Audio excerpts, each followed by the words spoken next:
Today you were on top of my camera for a 6-hour day of wedding photography, and we also use a little bit of off-camera flash, but we're going to get to a little bit more of that next week. Tomorrow I'm going to edit all the images you see today, and you can see all the settings on Lightroom as well. So if you're not yet subscribed, please subscribe to this channel. Taylor Jackson. Shooting 67 weddings last year. Taylor Jackson, welcome. So Taylor, you are well known in this community. You're an amazing photographer.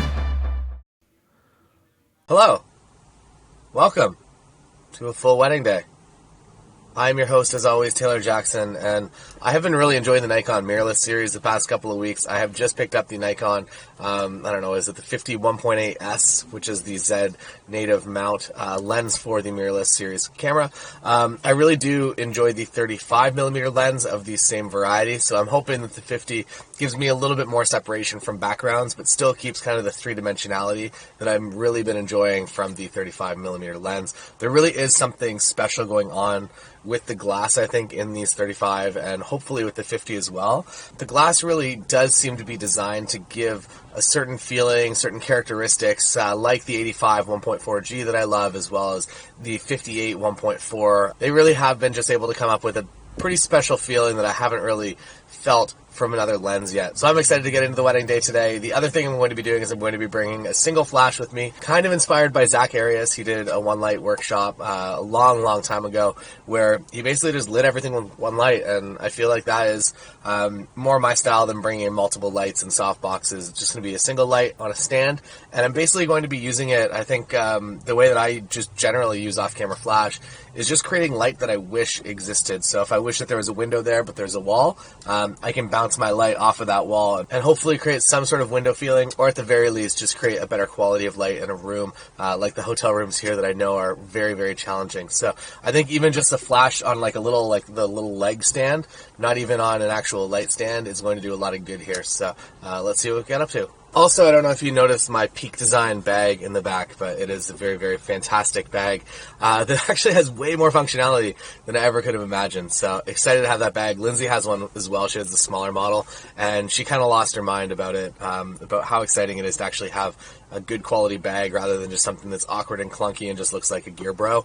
This has a little bit of style to it and also is like overly functional beyond all expectations of what I thought the bag would be. So shout out Peak Design, Everyday Messenger bag. Whoopah! Wedding day. Get pitted. So pitted. One of the issues, maybe the only issue other than only having one card slot with the Nikon Z6, is that the refresh rate for you guys to see the LCD on top is a little chaotic in bright sun. It gets better in more dark scenarios, but tomorrow I'll be uploading an editing video and you'll be able to see all of the settings. So if you're looking for those, come back tomorrow and there'll be everything for you to see. Everything in this video is edited with my subtle preset, which if you're a Patreon member, you can have. Here's my one off-camera flash setup. It is a Godox trigger. There are newer triggers. I recommend you getting the newer trigger. I just need this one, the older one, because it has a hot shoe mount, and that's where I put my camera, my 360 camera for you guys. And this is the flash that I'm using, but I am getting one of the newer ones, so I'll be testing that out over the next little bit. All right, back to the wedding day. I actually don't really love the whole dress hanging in the window shot. I feel like every week I like it less and less, so I try to do it kind of off center through a door or whatever, just to give it a little more of a something. But I think that it's the easiest place to put it, so that's I think why most of us do it. I think there's also something to be said to not use unnecessary off-camera light. I would say that this is unnecessary off-camera light because it makes it harder. You can just go and find a better spot to put it and make your life a lot easier. I think it's the first time I've ever done the rings and the flower shot. I never do that, so this is first world premiere. World star. I think this is always a better dress shot. If you actually have a human interacting with a thing, it's better than just a detail shot, I always find. In non-ideal lighting conditions like this, I keep the sun at their back, so at least they're not completely squinting and just being blown out by sun. I think it makes a better image for sure, 100%, but maybe you might not get the most ideal background. The background behind me is probably better, but this makes for a more flattering and better lit shot, which I think people appreciate. Quick talk about off-camera flash in this current situation. I think it's a lot more beneficial just to find good light and use that rather than trying to set up flashes and spend the extra time. And also, small room, lots of people, having an extra flash stand down doesn't make things too much easier for the girls, unfortunately. So right now I've turned the off-camera flash off because I don't feel like I really need it. And even like moving into a situation like this, I would way rather just be ambient, if possible, natural light rather than a flash going off every couple seconds, kind of ruining the mood a little bit. Here we have Evan in the most perfect, there's basically a full studio, softboxes and everything beside him, so it makes my life a lot easier here. Also, again, I would rather have details on people rather than details just like laying out on a bed or something. All right, first look, I've changed back to my Nikon D850 because of the 2 card slots. I feel safer with it. And also you can see my settings again, so it's nice for you guys. I think there's only going to be maybe one more video from my 360 camera coming out, maybe 1 or 2 more. I do prefer the GoPro, the old setup, just as far as 1, editing, it takes me half the time, and 2, I think it makes it a better video overall. So I'll take the time and I'll save the editing hours as well as make a better product. This current situation, first look, is it just the way it is. It's kind of like on the scale of not awkward to a little bit awkward. It's probably closer to a little bit awkward. But I try to make it happen as fast as possible so that I don't put him in the position to be looking away for like 25 minutes, just like hanging out there. It's like more of a, when I know that she's directly at the door, at that point, I kind of put everything together, so that it's just, I don't know. It's just, it's a weird moment. These, first looks, logistically, it helps the day so much, as well as just like emotionally, it helps, I think, the wedding day be a lot better. But for first looks in general, I haven't really found a way that's just like, wow, that was like a great moment that you just orchestrated. I don't think that's possible. I think it's always going to be a little bit forced. And I guess that kind of goes back into the forced candid photojournalism that I always speak about, that if I had to describe my style, it would be that. At some point in the first look, they're going to have a little bit of a moment, and they're going to be like, hey, Taylor, what do we do next? And then you have to come in and do something quick. And if you want to like hold hands and kind of walk towards me over here. And you can look at each other and just pretend you're... All right, then we headed outside and did some photos in the hot Canadian sun life. I also underexpose all these. You'll see that in the editing video that comes up tomorrow. I've decided to shoot this vertically so that I don't get the beautiful blue porta potty in the left-hand side of the frame there. I also shoot a lot of verticals just because I like I feel like it is a better image for people. I also like the way the scene kind of comes together where their faces are in the shade and also the background is in the shade. There are sunspots poking through, but for the most part, everything is kind of framed nicely like that. Shade patch though. I got this specialty frost. Sometimes smells a little... And maybe take like 1 or 2 steps kind of forward. Right there is perfect. That's great.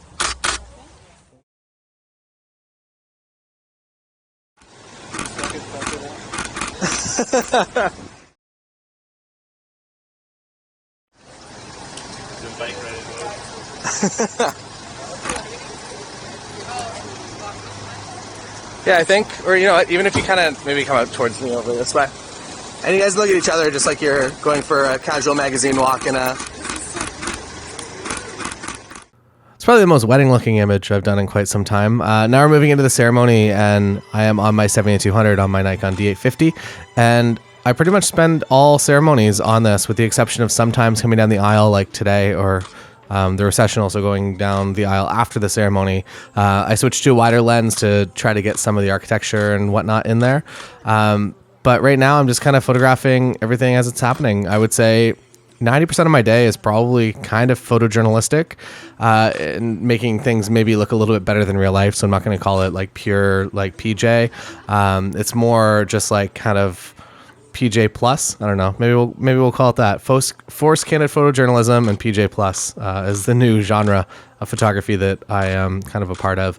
That basically I just want people to like, one, look as they naturally do, but look as best as they possibly can within kind of the bounds of whatever's happening on the day. I'm shooting primarily verticals down here just because, one, the framing, it's kind of easier to get a shot of the people coming down the aisle and not have to worry too much about including the person that's on the aisle, like the guest on the left or right hand side. Otherwise, they're going to be kind of a part of every single one of these wedding images. So I would rather kind of get vertical and try to limit that as much as possible and focus more on the actual subject. And I think that by going vertical, I kind of frame out any potential distractions or people on their phones or people not paying attention or looking around. The one really fortunate thing, even though we are outside in kind of the blinding hot sun, is that the sun is directly down the back of the aisle, which is very beneficial because I get to photograph everybody as I would, if I could set this up, that's how I would set it up so that they have to walk down the aisle towards me. The bad news is once they're at the front of the aisle and they're kind of looking at each other, that they are going to be in very bad light. But for the most part, these images coming down, I can get a good shot of everybody with that nice warm kind of wraparound light, and it's no longer 12 noon, so there is a little bit of kind of shadow and definition in it rather than it just being kind of a straight down top shot sun.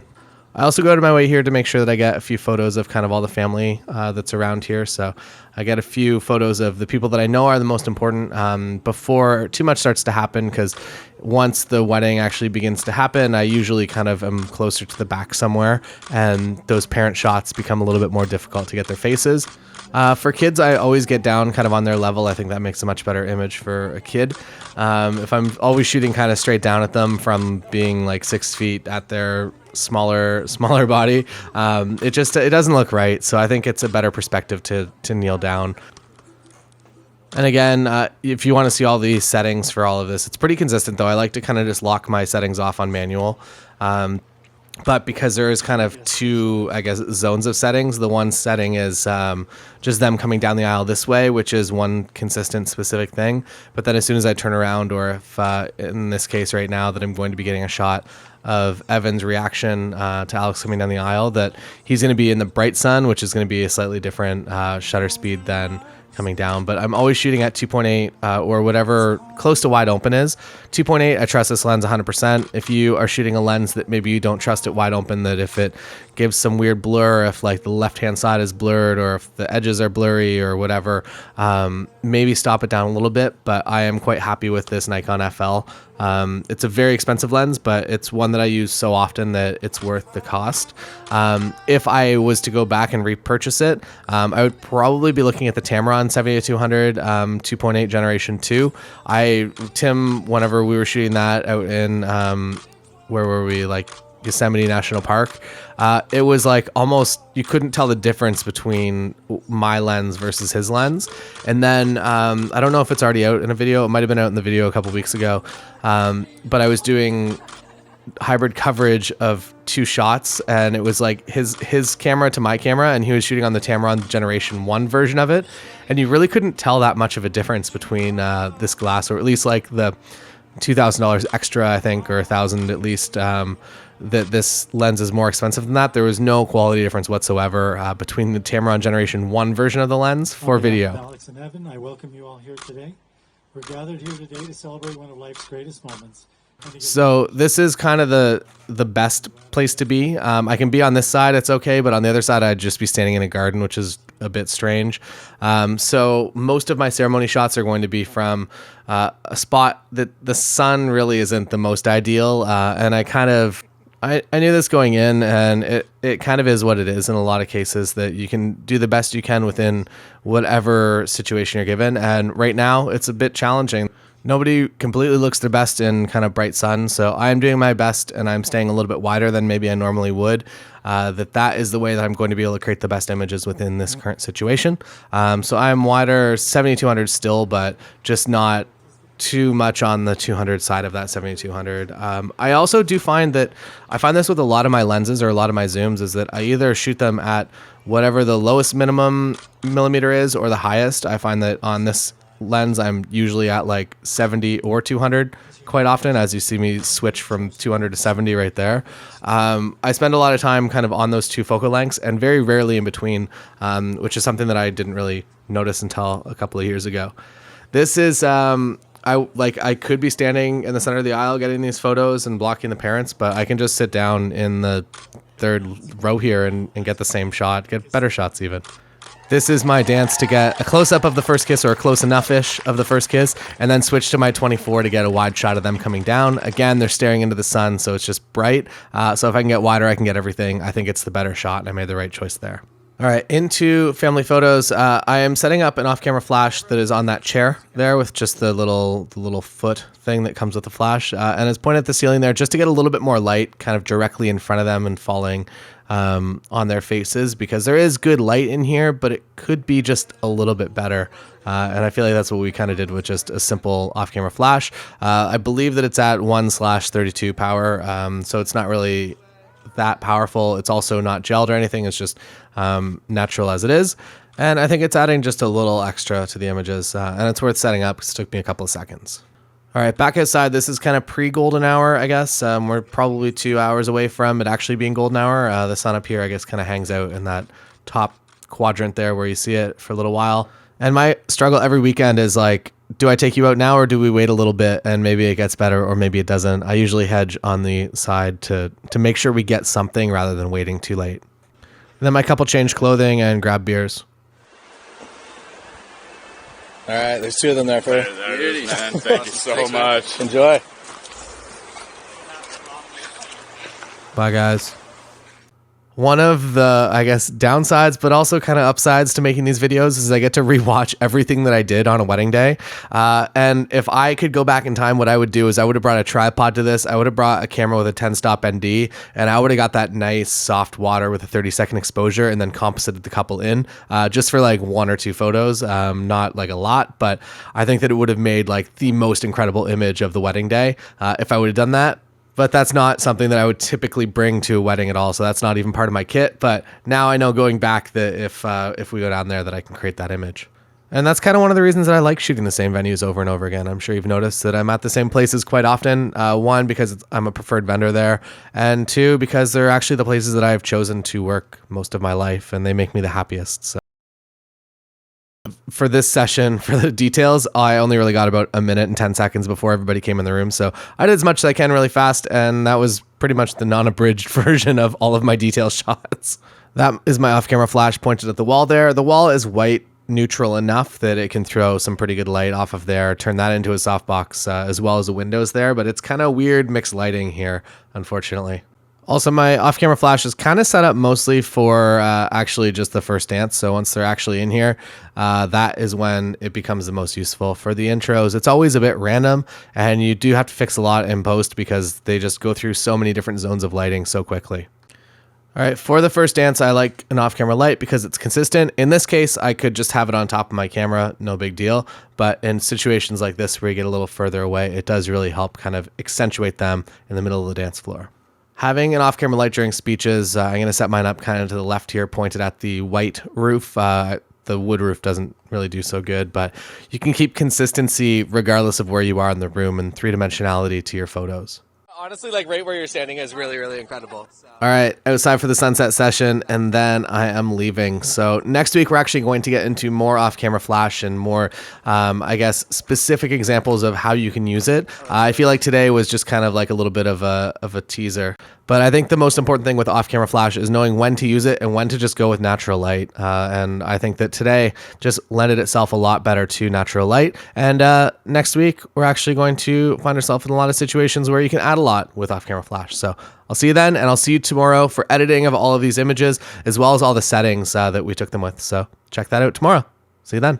I have been photographing over 60 weddings every single year for the past 10 years, but it was by no means an easy start. I felt like I had the photography side of things under control, but after the couple sent me the first inquiry email, usually they would just ghost and I would never hear from them again. I had no idea what I was doing wrong, but it turns out that I was actually doing a lot wrong. Over the next years, I had to figure out exactly what works to book more couples, and more importantly, the couples that I actually wanted to be shooting weddings for at a price point that I was happy with. So here's the deal with Patreon. It is all my business and marketing videos for wedding photographers. Right now, there is well over $3,000 worth of content that you have instant access to as soon as you sign up. Everything from my Lightroom presets that I actually use every single day, to my contract, to my initial inquiry scripts, a full walkthrough of my pricing document, a live meeting with a real couple, a how to book more destination weddings course, as well as bonus on-camera wedding days, a full financial breakdown of my entire wedding photography business, as well as a breakdown of where I get all of my referrals from and how you can start getting more. Plus, you'll also be getting access to our members only Facebook group. For all of the already existing content, plus the new weekly content every Monday I'm making a new video, every Wednesday we're doing a podcast.